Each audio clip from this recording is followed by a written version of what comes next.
ऐसे भी जितना मनुष्य भोजन खाता है इतने भोजन की उसके शरीर को जरूरत ही नहीं। लगभग सभी लोग थोड़ा ज्यादा ही खा लेते हैं क्योंकि खाने में अच्छा लगता तो खा लेते हैं। कुछ लोग तो पेट भरने के लिए खाते हैं कि पेट जब तक भरे न तब तक खाना ही खाना, बंद नहीं करना। पेट भरना क्या बात करते हैं। पेट में तो बहुत जगह है। 36 फीट लंबी आंत है। एक साधु मेरे आश्रम आया तो 40 रोटी खाए, फिर मुझे आकर बताया आज पूर्ण तृप्ति हुई है। तो साधु भंडारी खड़ा था, उसने बताया कि 40 रोटी खाया है, इसको तो तृप्ति हो गई लेकिन भंडारी भूखे रह गए। क्योंकि हमारे साधुओं में 3-4 रोटी से ज्यादा कोई नहीं खाता और मैं तो केवल 1 रोटी खाता हूं, इसलिए स्मरण शक्ति अच्छी है। ज्यादा खाओगे तो मरण भी जल्दी होगा और स्मरण जो है मरण से पहले खत्म हो जाएगा, बुद्धि कम हो जाएगी, याद शक्ति खत्म, बस माटी के धौंधा बैठे रहो, बस दिमाग फैल खा गया। इसलिए हर स्त्री अपने पति को खूब खिलाती कि इतना खवाई दो दिमाग फेल हो जाए, फिर जो हम कहें वही करें, माटी के धौंधा। और पति सोचता है हमका बहुत मानत है इसलिए खवाओते, मैं अढ़िया भर भातम कौन मानत है, माने क्या सवाल। और पति भी जो होशियार है ना, वो मार्केट से जलेबी और बर्फी और समोसा और कचौरी लेकर आता है और कमरे में बेडरूम में चुप्पे से अपनी पत्नी खवाता है और पत्नी खाती पत्नी से वो हथनी हो जाती। बहुत हालत खराब है।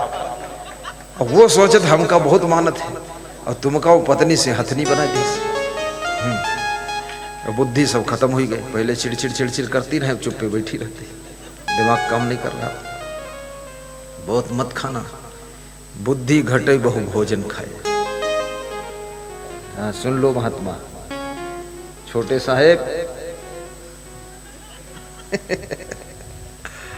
बहुत कम खाना है, बिल्कुल। तेजे घटई सब भोग की संगति, बुद्धि घटई बहु भोजन खाए, बुद्धि घटई बहु भोजन खाए। बहुत भोजन नहीं खाना है, थोड़ा।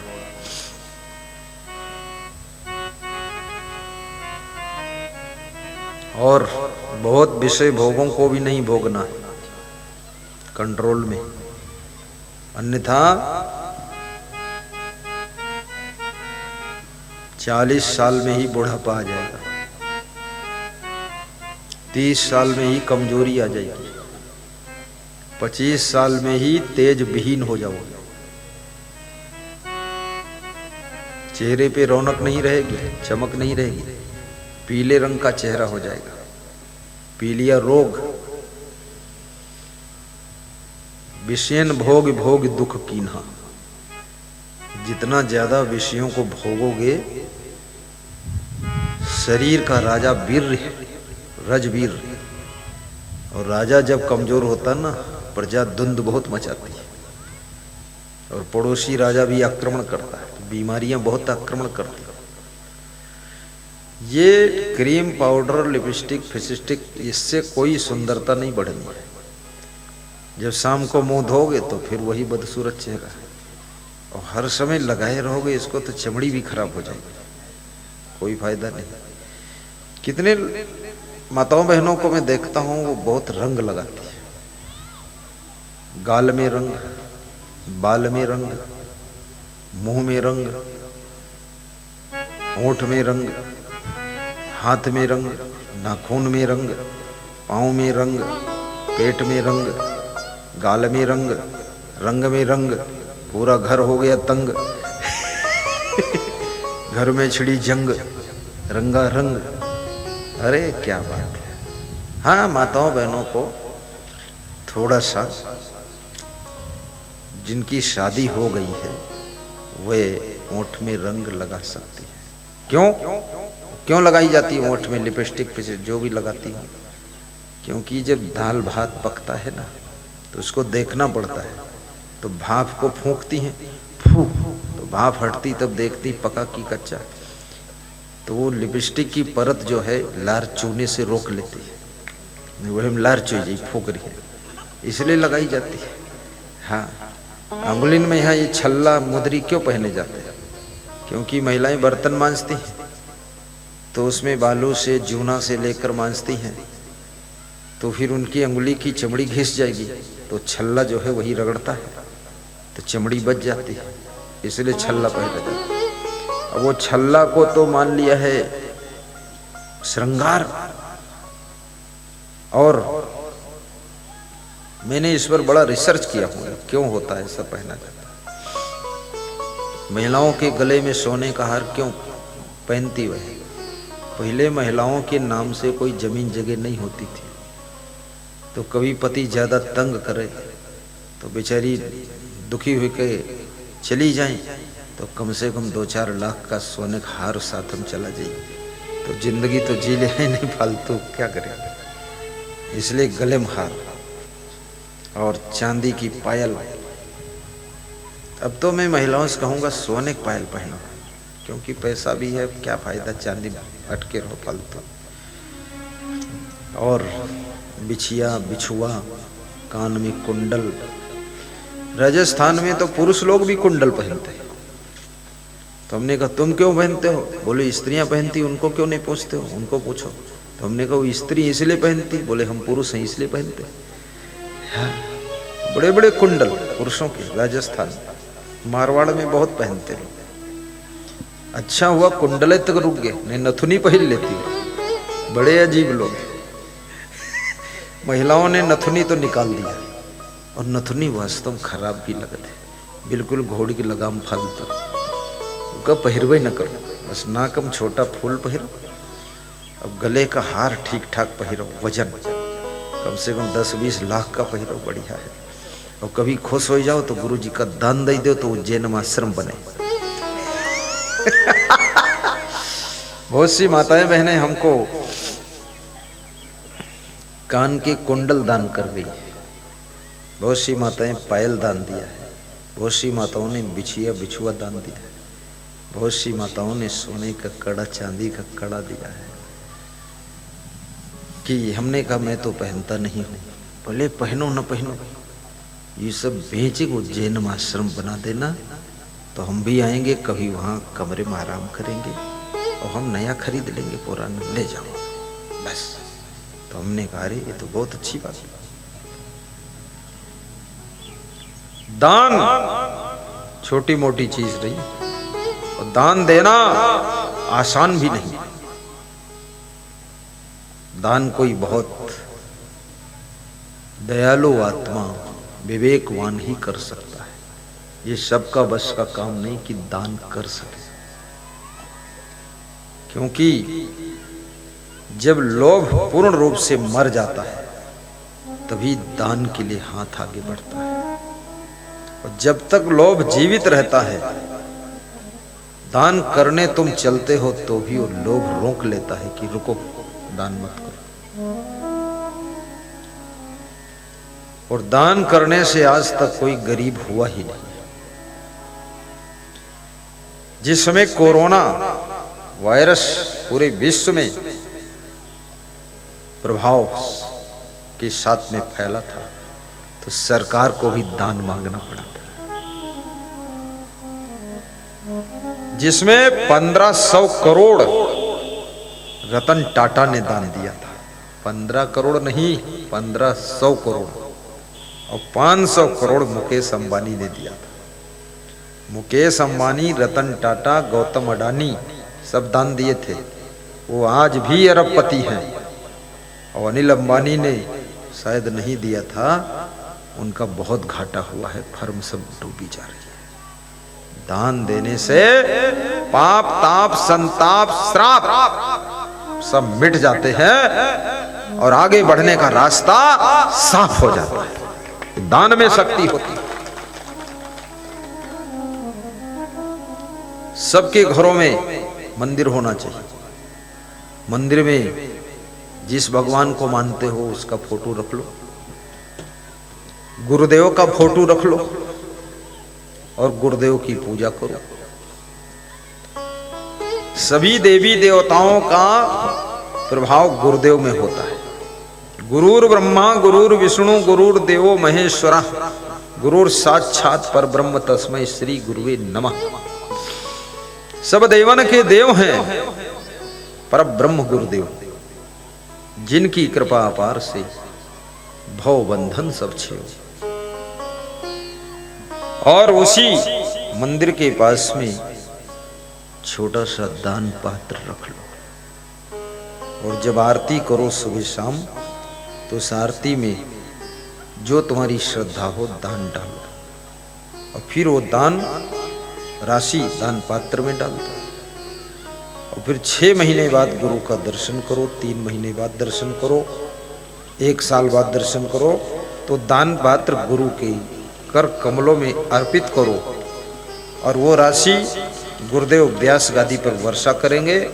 और उसके बाद वो राशि से महाकाल के सन्निकट क्षिप्रा माँ के तट पर बहुत सुंदर भक्तों की सेवा के लिए, संतों की सेवा के लिए आश्रम निर्मित किया जाएगा, जिससे तुम्हारा पुण्य बढ़ जाएगा। ऐसा करो।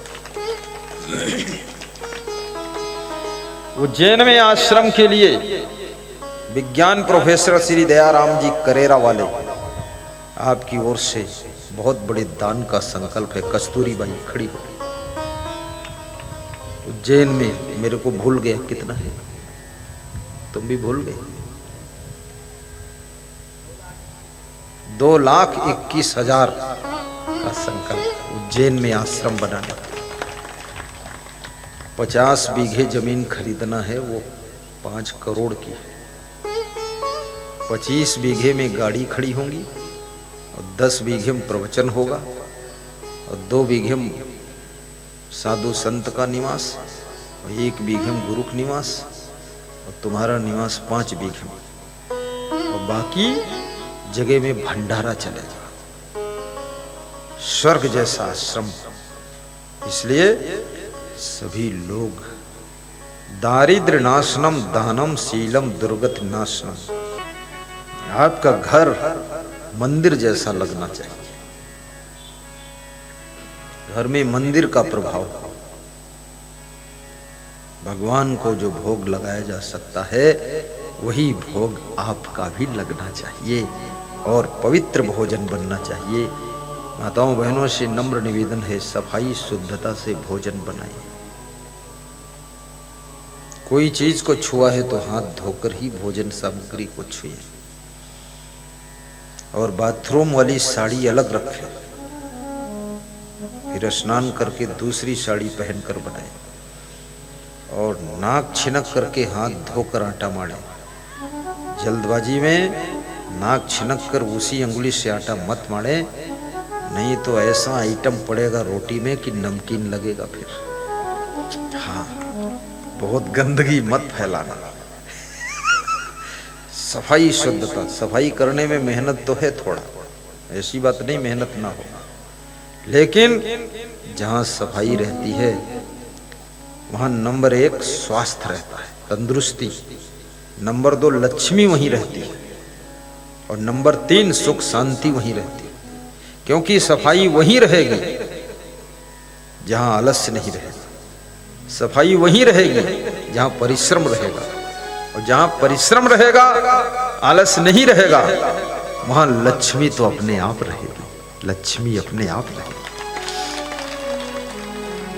पसीना पोंछ करके लोई मत बनाना, जैसे माथे में पसीना आ गया और फिर पोंछा ऐसे, फिर लोई बना दिया, फिर वही पूड़ी गुरुजी को खिला दिया। गुरुजी सोच रहे कुछ नमकीन है, अरे पसीना पड़ा हुआ है महाराज, खा लो, ऐसा आइटम मिलता कहाँ है, तर जाओगे प्रभु। ऐसा गंदा नहीं करना है। बाल तोड़ तोड़ के भात में, दाल में, आटा में नहीं डालना है। कितने घरों में तो रोटी खाओ उमर लंबा बाल निकलता है, और बाल नोचो की रोटी तोड़ो, भातम बाल, दालिम बाल, सब्जिम बाल, थालिम बाल, बालम बाल, कितने बाल बाल बाल सब ठीक से बांध के रखो, और कभी कभी थोड़ा थोड़ा काट भी दो, बहुत जटाधारी बनने की जरूरत ही नहीं। हाँ, और स्नान भी ठीक से कर लो, जूते चप्पल भी साफ रखो। जब से जूता खरीदा है तब से कभी साफ ही नहीं किया, उसमें इतनी मलामत लगी है, पूरा नरक ढोवत घूमत है। डेली उसको झाड़ झूड़ दो, साफ दो। चश्मा भी धो डालो, चश्मा में सब कीचड़ और मैलो पसीना ले ऐसा है, तो धोए डरो नहीं, चश्मे में दिखेगा नहीं साफ।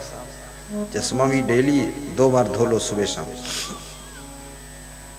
और कपड़े भी धुलकर साफ पहनो, गंदे नहीं, कभी नहीं। कुचैलिनम दंत मलोपधारिणम बहवासनम निष्ठुर भाषणम चा सूर्योदय चास्तामिते शयानम विमुच्यति श्री यदि चक्रपाणी मूर्खा यत्र पूज्यन्ते धान्यम यत्र सुसंचितम दाम्पत्यो कलहो नास्ति श्री स्वयं आक्ता दारिद्र्य नाशनम दानम शीलम दुर्गत नाशनम अज्ञान नाशनी प्रज्ञा भावना भय नाशनी उद्योग नास्ति दारदियम जप्तो नास्ति पातकम मौने चा कलहो नास्ति जागरतो नास्ति भय।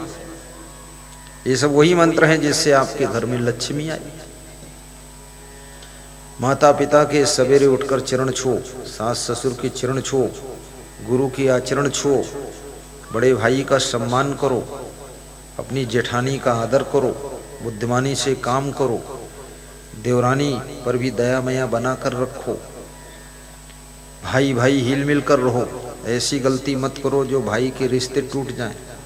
उल्टा पलटा खान मान मत करो ताकि भाई से बोलचाल बंद ना हो। दुकानदारी सावधानी से करो, बिजनेस करने के हुनर सीखो। दुकान समय से पहले खोलो, समय से बाद को बंद करो। दुकान को साफ सुथरा रखो, दुकान के सभी सामान को पोंछो। जिस सामान को छुओ उसी में धूल लग गई हाथ में, ये कौन तरीका है? सब पोंछ के सेटिंग से रखो। आलसी मत बनो, जब ग्राहक नहीं तो पोंछब शुरू कर दो सामान, फिर ग्राहक आ जाए सामान बेच दो और बैठे हो माटी की धौंधा कुर्सी पर फालतू। एक कर्मचारी भी रखो, सामान पोंछो। हमारे कमरे में सुबह सब सामान पोंछा जाता है, टोटल दरवाजा खिड़की भी पोंछ पाछ के। ठीक ऐसा नहीं गुरुजी जौन छुए माटी लग गई गुरुजी के हाथ। 4 संत जुटत हैं पोंछे पर, पोंछ डरो। 10 संत जुटत हैं हमको स्नान कराओ। जरूरत वहाँ एको की नहीं, हम अकेले नहाए, लेकिन 10 का इसलिए रखित है स्नान के समय भी इनको ज्ञान की बात दे देते हैं। अलग टाइम नहीं मिलता, व्यस्तता बहुत। स्नान मल मल कर करो,